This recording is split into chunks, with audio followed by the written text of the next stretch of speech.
దేవుడి దినాన్ని నీకు వాగ్దానం చేశాడు. నా ఇల్లు ఇలాగుంది, నా పరిస్థితి ఇలాగుంది, పెళ్లి చేయలేకపోయాను, పెళ్ళి అవ్వలేదు, నాకు ఉద్యోగం రాలేదు, అప్పులున్నాయి, బాధలు ఉన్నాయి, సమస్యలు ఉన్నాయి, ఇవన్నీ ఎన్నో చెప్తున్నావు కదా దేవునికి. దేవా దేవా దేవా అని గోజాడుతున్నావు కదా. దేవుడు నీతో మాట్లాడుతుంది ఏంటంటే, దావీదు గుడారమును, పడిపోయిన దావీదు గుడారమును నేను మరలా కట్టుదును.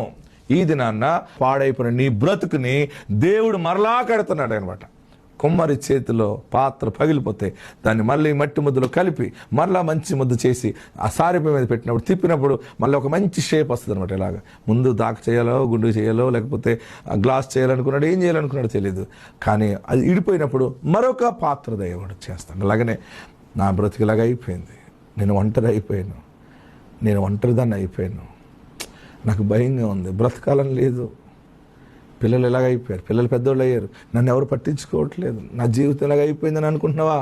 దేవుడు నీకు తోడై ఉన్నాడు, మరలా నిన్ను మరలా కడుతున్నాడు. పడిపోయిన దావీదు గుడారం కట్టుతున్నానని మాట ఇచ్చిన దేవుడు, దావీదు సంతానానికి సంబంధించిన నీతో దేవుడు మాట్లాడుతున్నాడు.